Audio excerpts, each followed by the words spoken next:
Hi,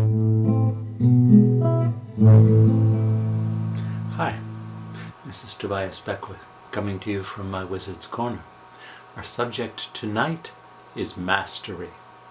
What does that mean? Well, I think most of our definitions of mastery come down to us from the medieval guild system, in which there were apprentices on the lowest level, would-be craftsmen who learned their trade not by going to some vocational technical school or some engineer's college, but by apprenticing themselves to master craftsmen. The apprentice worked without pay because they were not yet skilled. Their labor was not highly valued. They were compensated instead with room, board, and, mostly, the education that they were getting by working in the workshop alongside the master. After 3 or 4 years of work as an apprentice, if the apprentice had become sufficiently proficient at the craft, they could join the guild as a journeyman, and then they'd work with the master, receiving journeyman's wages, just enough to live on in their own homes, and if they were thrifty, enough for them to save over the few ensuing years while they continued to hone their skills under the master and ultimately achieve 2 things: the skill to become a master themselves and enough money to invest to set up their own business and find themselves some apprentices and journeymen to work for them.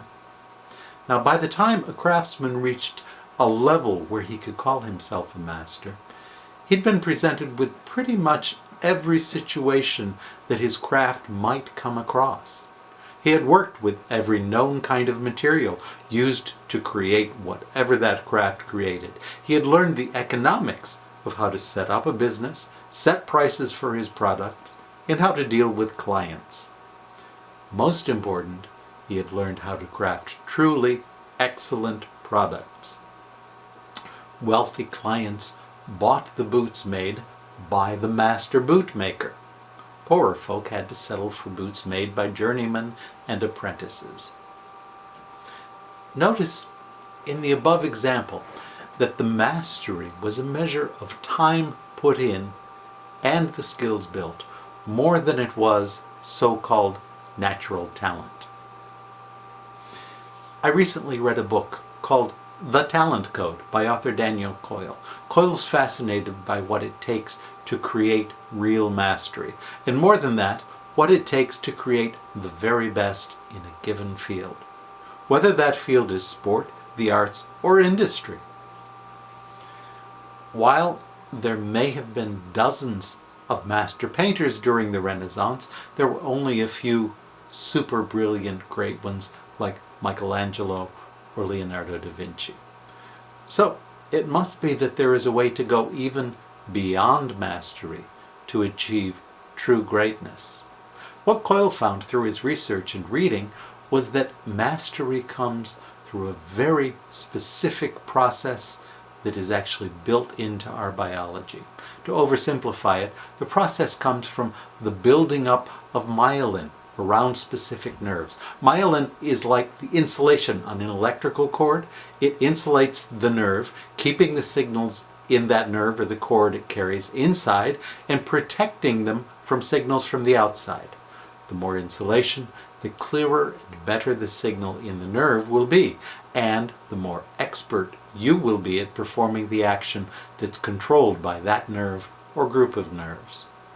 Well, as it turns out, the way we build myelin is through repetition, practice.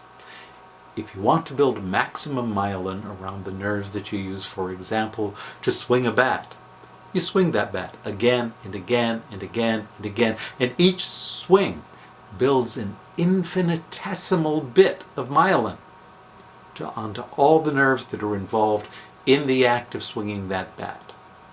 As the myelin builds up, you're training that skill into your nervous system. And after about 10,000 times, you've built up enough that the action has become as good as it can be. You have mastered the act of swinging that bat. Sound familiar? This is the same process I talked about a couple of weeks ago when we talked about practice and rehearsal. Practice is quite simply repeating an action again and again until you have built enough myelin around the nerves involved in that action that you've mastered it. However, and this is hugely important, it's possible to build mastery without building excellence. If you practice, for instance, a back palm again and again, you'll eventually become very good at doing that back palm exactly the way you've practiced it. But if you've practiced it in a way that allows the edges of the cards to flash each time you execute the back palm, what you will have mastered is a bad way to perform the back palm. That's why we need teachers and directors and video cameras to provide a critical eye on ourselves when we practice and rehearse. That's why students come to our master classes to study with true masters, Jeff McBride and Eugene Berger.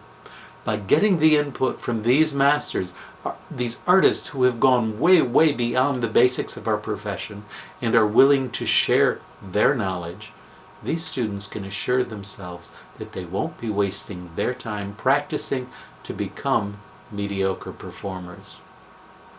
Now this pretty much matches what Coyle found in his book. You can achieve mastery just by putting in the time, but to achieve true excellence and brilliance, you need to be confronted with, to experience something special that will put your practice on another level, on the right path, the path to true excellence and artistry. Tonight's our last show of 2012, so I wish you all the good luck to find yourselves with plenty of time to practice during the coming year, and the guidance to make sure that you're practicing for true excellence in your magic. This is Tobias Beckwith coming to you from my Wizard's Corner, here on the beautiful San Francisco Bay. Now, back to Jeff McBride and the whole gang in Las Vegas and around the world. Good night.